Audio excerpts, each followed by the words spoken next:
Espace TV, le 22h.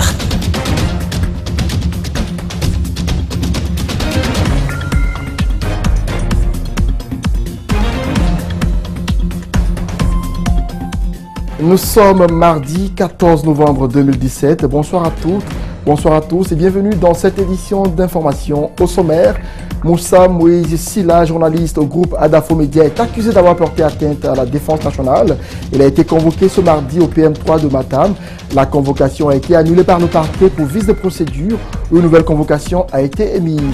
La grève déclenchée par des membres du SLEG fait ses effets sur le déroulement des cours dans certaines écoles de Conakry. Des élèves sont sortis pour exiger le retour des enseignants en classe. C'était dans la commune de Matam. Ailleurs, sport, coup de tonnerre dans le monde du football. L'Italie n'ira pas au Mondial 2018. Elle va assister en spectateur à la Coupe du Monde de football l'an prochain en Russie. Du jamais vu depuis presque 60 ans. C'est tout pour les titres. Bienvenue dans ce journal.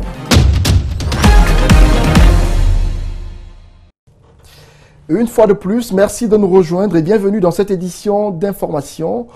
Triste nouvelle, la presse guinéenne de nouveau en deuil après la mort tragique hier lundi d'Oumar Rafiou Diallo, journaliste à la radio Bonheur. Il a succombé à un accident de la circulation qui s'est produit à Koza.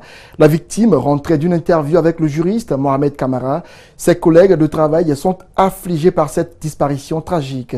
Mamadou, Kalisso, Yacouba Traoré sont allés à leur rencontre. Suivez. Ce mardi matin, à la rédaction de la radio Bonheur FM, tristesse et désolation se lisent sur les visages des collègues d'Oumar Rafiou Diallo. Mohamed Lamine Silla a côtoyé l'homme sur le plan socio-professionnel depuis 2013. Il n'en revient pas. Je suis affligé par sa disparition. Rafiou, plus qu'un collaborateur, c'était un frère pour moi, c'était un ami. Le contact était tellement développé que Rafiou ne pouvait pas dormir la nuit sans m'envoyer un texto de provocation. Ça, c'était devenu une habitude entre nous. Donc, savoir que Rafiou n'est plus parmi nous aujourd'hui, ici à Bonheur, moi je suis complètement abattu. Membre du réseau des journalistes parlementaires de Guinée, animateur de l'émission Bonheur Forum, Rafiou Diallo était un journaliste au verbe et à la plume facile, ce qui lui a permis de remporter le prix du journalisme agricole en 2016. La mort d'Oumar Rafiou Diallo est une perte énorme pour la radio Bonheur et la presse guinéenne en général. Le Rafiou, il faut savoir qu'il n'est pas seulement guinéen. Il y allait dans la plupart des pays de la sous-région pour ce travail. Moi, il venait jusque chez moi tout le temps. On parlait de beaucoup de sujets. Des sujets qui étaient très personnels et des sujets des fois qui étaient de l'avenir de la Guinée, de l'avenir de la jeunesse guinéenne. Le chef des reporters de Bonheur est décédé à l'âge de 32 ans. Il a rejoint sa dernière demeure ce mardi dans son Daralabé natal. Oumar Rafiou Diallo laisse derrière lui une veuve. Le défunt Oumar Rafiou Diallo a été enterré ce mardi dans son village à Daralabé, paix à son âme. Je vous le disais dans les titres, sale temps pour la presse privée, principalement pour la radio Espace. Après la suspension de la radio par la HAC, de nouvelles menaces pèsent sur ce groupe de médias. Ce mardi, Moussa Moïse Silla, un des chroniqueurs de la radio, était convoqué par la direction de la brigade de recherche de Matam pour, dit-on, atteinte à la défense nationale. Toute l'équipe des Grandes Gueules ainsi qu'une partie de la presse nationale était mobilisée au tribunal de Mafanko pour soutenir leurs confrères. La première convocation, il faut le rappeler, a été annulée pour vice de procédure par le parquet. Malik Sangana Kamara, Tierno Sadouba y était. Suivez le reportage.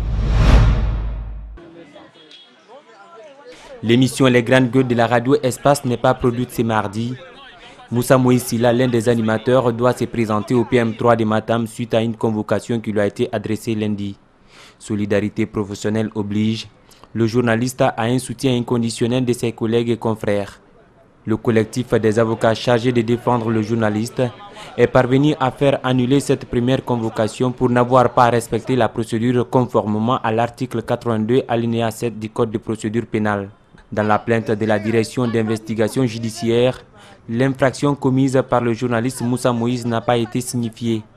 L'article 82, alinéa 7, précise que si le déroulement de l'enquête le permet, lorsqu'une convocation écrite est adressée à la personne en vue de son audition, cette convocation indique l'infraction dont elle est soupçonnée, son droit d'être assisté par un avocat, ainsi que les conditions d'accès à l'aide juridictionnelle. Les modalités de désignation d'un avocat d'office et les lieux où elle peut obtenir des conseils juridiques avant cette audition.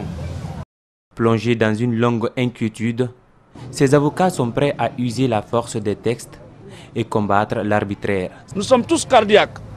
Et quand la redoutable machine judiciaire, qui est la police judiciaire, te convoque, il faut bien que tu saches, eh bien, qu'est-ce qu'on peut te reprocher? Mais hier, Moïse, il était entre la terre et le ciel. Il a fait promener son esprit un peu partout. Il se demande, mais qu'est-ce que j'ai pu bien faire? Alors que c'est son droit de le savoir avant de venir aujourd'hui. Nous ne pouvons pas laisser passer cette violation. Et elle a été portée à la connaissance de monsieur le procureur de la République de Mafanko, le substitut, et qui a aussitôt constaté la justesse de notre remarque et a fait annuler la convocation pour violation de l'article 82. Sans tarder, la direction des investigations judiciaires revient à la charge pour cette fois-ci respecter la procédure comme le stipule l'article 82 du Code de procédure pénale pour convoquer à nouveau Moussa Moïse. Motif, atteinte à la défense nationale. Il devra se présenter mercredi 15 novembre pour audition. Éducation à présent, mardi mouvementé dans certains établissements scolaires de Conakry, notamment dans la commune de Matam. Des élèves sont descendus dans les rues munis de cailloux pour réclamer le retour immédiat de leurs professeurs dans les classes. Ces encadreurs sont absents depuis hier lundi suite à une grève déclenchée par le syndicat libre des enseignants de Guinée. Le ministère de l'Éducation nationale et de l'alphabétisation regrette ces incidents et met en garde les meneurs de ce mouvement. Casimir Diaoura est au micro de Malik Sangana Kamara et d'Aboulaye Souma. Suivez.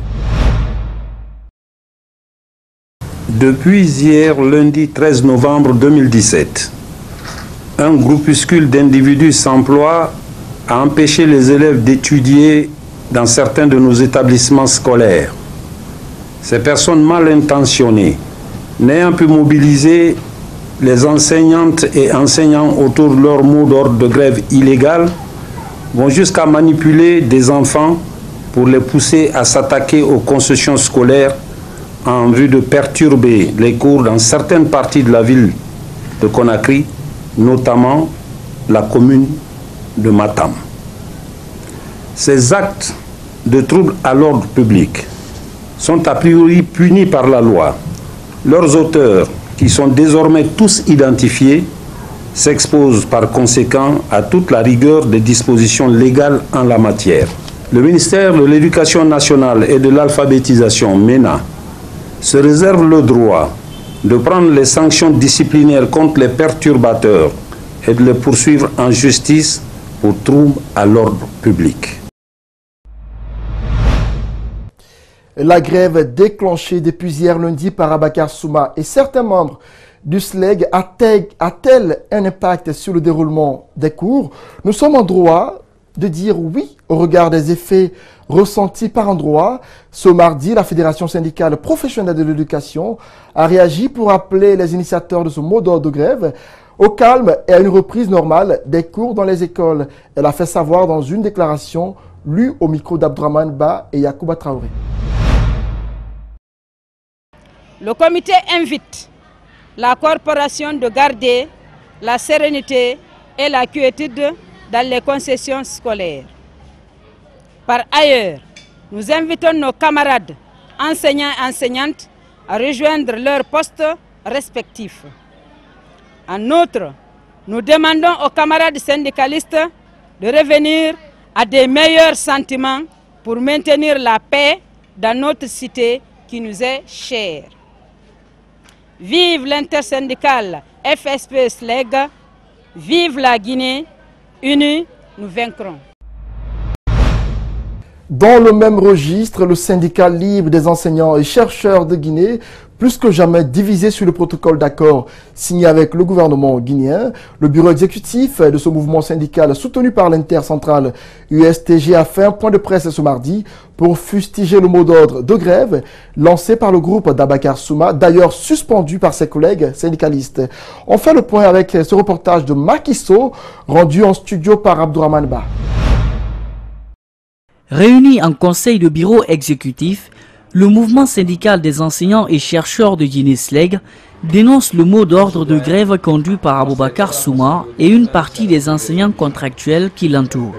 Avant le point de presse, c'est une déclaration qui est lue sous l'œil vigilant de l'USTG, la deuxième centrale syndicale du pays. À l'issue de sa réunion extraordinaire du 8 novembre, et décline toutes les responsabilités liées à la soi-disant grève. Nous vous rappelons par la même occasion que les deux signataires de l'avis de grève en question, à savoir Aboubakar Souma et Abdoulaye Portos Diallo, sont suspendus de toutes les activités du SLEG jusqu'à nouvel ordre. Avec l'allure de ce mouvement qu'il conduit, ses collègues disent avoir usé de tous les recours pour le ramener à la raison en vain. Il laisse entendre que les dissidents subiront les rigueurs de la loi. Nous avons estimé qu'on ne peut pas jeter notre collègue dans la nature, il faut essayer de le sauver. Si vous dites quelle est la méthode, quelle est la solution qui prévaut maintenant là pour pouvoir arrêter ce mouvement, je pense que l'État a le pouvoir. Nous n'allons pas nous mettre à la place de l'État pour pouvoir arrêter ce mouvement. D'abord, ceux qui le font sont connus, leur liste est entre les mains de l'autorité, c'est des fonctionnaires, il y a des textes de loi qui régissent la fonction publique, ils n'ont qu'à essayer d'appliquer les textes de loi. La succession des mouvements de grève dans le système éducatif entraîne d'énormes pertes pour la formation des élèves guinéens. Politique à présent dans ce journal avec le Parti démocratique de Guinée, Rassemblement démocratique africain, PDG-RDA, qui dénonce un coup d'État constitutionnel parlant de la modification du code électoral relatif aux élus locaux. L'ancien allié du RPG Arc-en-Ciel aux élections présidentielles de 2010 dresse un bilan qu'il juge catastrophique de la gouvernance du président Alpha Condé. Makiso, Amara Alex Silla. Le PDG-RDA dénonce le compromis sur l'accord politique entre le gouvernement guinéen et l'opposition républicaine. Pour Mohamed Touré, la modification du code électoral est un coup d'État constitutionnel. Comme si le peuple de Guinée ne pouvait pas désigner lui-même ses représentants, c'est par là, à la base, que le peuple s'implique directement dans la gestion de son État. C'est lui, c'est l'État du peuple de Guinée. Pourquoi on le lui refuse? Quand, par ailleurs, les textes constitutionnels jusqu'à présent le permettaient et l'autorisaient. Pourquoi ne pas aménager pour que cette garantie, cette avancée démocratique soit maintenue? Parlant de la situation de révolte dans les différentes régions du pays, le secrétaire général du Parti démocratique de Guinée indique que c'est le résultat d'une mauvaise gestion des ressources. Dans une grille de répartition de ces revenus qui doit être réfléchie, c'est là où les efforts doivent être faits. Et ils savent que par droit naturel, ça leur appartient. Ceux qu'on exploite, ceux qui créent les revenus dans le pays. Puisqu'aujourd'hui, il est manifeste que les plus grands revenus du pays sont créés par le secteur minier. C'est peut-être pour ça que vous voyez que c'est dans les zones minières que la récurrence de ces problèmes est beaucoup plus grande. Avec cette sortie médiatique, on pourrait s'attendre à la naissance d'une nouvelle force politique dans le paysage guinéen. Du 16 au 17 novembre prochain, la Guinée sera à l'honneur à Paris. Un forum sera organisé à l'intention des partenaires financiers pour des levées de fonds dans le cadre du Programme national de développement économique et social. Le gouvernement sera représenté par au moins 10 ministres. Le porte-parole du gouvernement apporte des précisions dans cet élément d'Alseni Bari et d'Abou Koria Kourma. Le Programme national de développement économique et social s'articule autour de la gouvernance, l'emploi, les infrastructures et l'agriculture. Il mobilise plusieurs acteurs de la société civile, des députés et des membres du gouvernement. Les 16 et 17 novembre, plus de 6 ministres devraient se rendre à Paris pour tenter de lever des fonds. Donc il y a un gap à rechercher que nous allons chercher en s'appuyant sur quoi? D'abord sur les bons résultats de notre économie. Deuxièmement sur le fait qu'avec les bailleurs de fonds, Banque mondiale et FMI, on vient d'obtenir, on va dire, un certificat de garantie pour parler un peu terre à terre, qui montre à l'ensemble de nos partenaires que nous sommes crédibles et que nous pouvons tenir des projets de développement. Et donc sur cette base-là, avec cette assurance d'être suivis par nos partenaires, nous allons chercher des financements auprès des autres partenaires, en présentant les projets, en partageant avec eux ce que nous voulons faire et en leur expliquant de quoi nous avons besoin. Ce programme Vision 2040 a déjà commencé avec une première échéance en 2020. Si des progrès sont à signaler, un long chemin attend la Guinée, reconnaît le porte-parole du gouvernement. L'appui à l'agriculture, c'est déjà quelque chose qui est mis en œuvre. L'énergie avec Kaleta et bientôt Swapiti, c'est mis en œuvre, mais il y a encore beaucoup à faire pour compléter ces programmes et satisfaire un maximum de Guinéens. Les attentes sont énormes. Reste à savoir si les fonds récoltés pourraient permettre de relever les nombreux défis de développement qui s'imposent à la Guinée. Le ministre de la Sécurité sollicite l'aide des Guinéens pour réussir à bien sa mission. Maître Abdoul Kabele Kamara s'est tourné ce mardi vers les chefs religieux pour demander leur implication dans la sécurité des Guinéens. C'est un reportage que nous signent Mamadou Saliouba et Amara Alexila. Arnaque, criminalité ou encore manque de civisme, en Guinée le désordre est presque à son comble. Le ministre de la Sécurité multiplie les efforts pour ramener l'ordre, mais à lui seul le combat est perdu d'avance. Alors il appelle à l'aide les chefs religieux. Il leur explique en langue nationale ce qui se passe dans le pays. Les chauffeurs ont fini par donner une mauvaise réputation à la police routière. Quand on les arrête pour infraction, ils sortent tout simplement leur permis avec un montant pour corrompre le policier.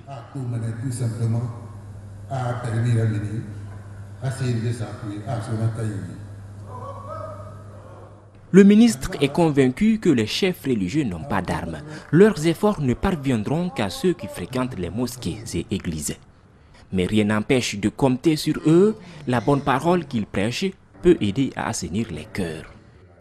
On avait instruit nos chefs religieux de préparer et élaborer les sermons du vendredi et du dimanche pour partir dans le cadre de sensibilisation de nos confrères musulmans et chrétiens de ce pays. Les sermons comme vaccin contre le laisser-aller.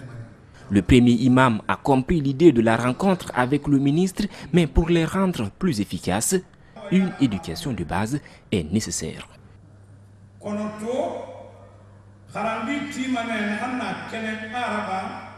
Aujourd'hui, un élève peut faire ce que bon lui semble, se comporter comme il veut, aucune éducation. Si le ministère de la Sécurité et celui de l'Éducation participent à l'éducation des enfants, cela nous sera rentable.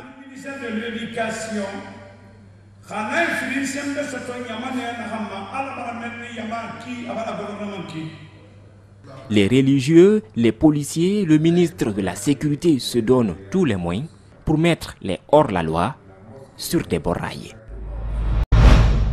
Nous sommes mardi 14 novembre, l'humanité célèbre la journée mondiale du diabète. L'objectif de cette célébration est de faire connaître la maladie, sa prise en charge et surtout les moyens de la prévenir. Ce jour est aussi le symbole d'une mobilisation collective. Reportage Djibril Ba, Mohamed Aloussène Kamara. Le taux de prévalence du diabète est de 5,6% en Guinée. Les femmes sont plus concernées par cette maladie et les statistiques montrent qu'1 sur 9 en état de famille meurt pendant l'accouchement. Cela est dû à la complication de la pathologie. Célébrer cette journée est alors une sorte d'échange et de sensibilisation à la prévention pour mieux vivre et mieux manger. Parce que ces femmes font une forme de diabète qu'on appelle diabète gestationnel qui survient au cours de la grossesse et qui disparaît après l'accouchement. Mais cette forme de diabète a des conséquences pour la maman et pour le bébé. Chaque édition montre à suffisance l'implication des ONG ou des associations.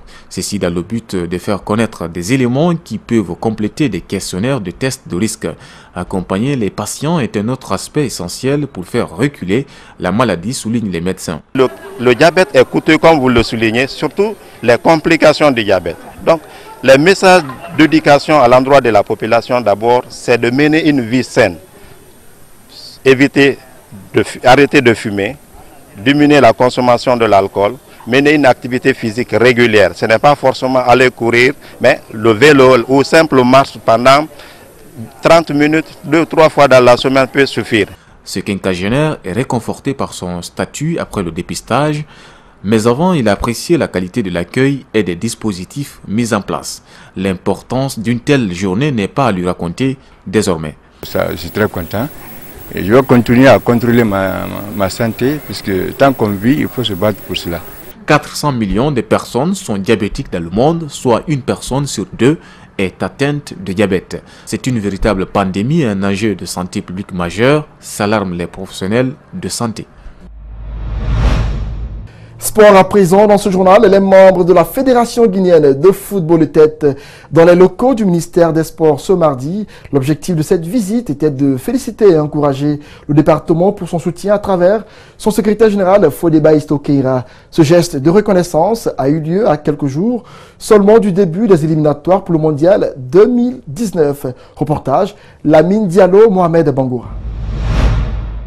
Le basketball fait partie des disciplines sportives qui se font de plus remarquer dans notre pays. Au cours des dernières années, le Sili Basket a participé à plusieurs compétitions grâce notamment à l'appui du ministère des Sports à travers son secrétaire général M. Fodeba Istokeira. Pour le remercier du soutien qu'il leur apporte sans cesse, la Fédération guinéenne de basketball lui a décerné un titre de reconnaissance. Cela fait plusieurs années que le basketball rayonne un peu, j'allais dire, en Afrique. Vous voyez qu'on se déplace un peu partout. C'est dû à certaines bonnes personnes qui apportent un peu un certain dynamisme, qui appuient ces fédérations, qui permettent à ces fédérations de voyager. Donc aujourd'hui, il fallait témoigner, il fallait qu'on soit tous là présents avec les médias pour reconnaître à monsieur le secrétaire général notre reconnaissance. Donc je pense que c'est un très grand joie, c'est mérité et on espère encore qu'il va nous donner beaucoup de coups de main nécessaires pour qu'on puisse développer toutes les autres disciplines en Guinée. Tout en appréciant cette démarche, le secrétaire général du ministère des Sports s'est dit très satisfait de cette reconnaissance. C'est une distinction qui me va droit au cœur, surtout lorsque je sais que je suis né, j'ai grandi et j'évolue dans un pays d'hypocrisie sociale, où on ne reconnaît les gens que lorsqu'ils sont morts. Donc je suis heureux de mon vivant qu'une fédération sportive nationale considère ce que nous faisons, ce que nous apportons comme soutien à l'épanouissement de sa discipline. Concernant la prochaine participation du Sili Basket aux éliminatoires pour le Mondial 2019, M. Keira promet de tout mettre en œuvre avec le concours du ministre des Sports et notamment de ses collaborateurs pour que cette équipe nationale soit présente à Yaoundé. Les dossiers suivent leur cours normal et je crois que nous allons tout de suite parler avec la Direction nationale des sports et la Direction des affaires administratives et financières, la DAF, pour voir qu'est-ce qu'il peut être fait comme coup d'accélérateur pour pousser, n'est-ce pas, le dossier. Nous nous battrons pour que la Guinée ne signe pas forfait lors de ces joutes internationales. Versée dans la poule A, l'équipe nationale de basketball guinéenne entre en compétition le 24 novembre prochain face à la Tunisie avant de défier le Cameroun le 25 et le Tchad le 26. C'est la fin de ce journal réalisé par l'équipe de la rédaction et l'équipe technique d'Espace TV. Merci à tous ceux qui l'ont suivi. Au revoir.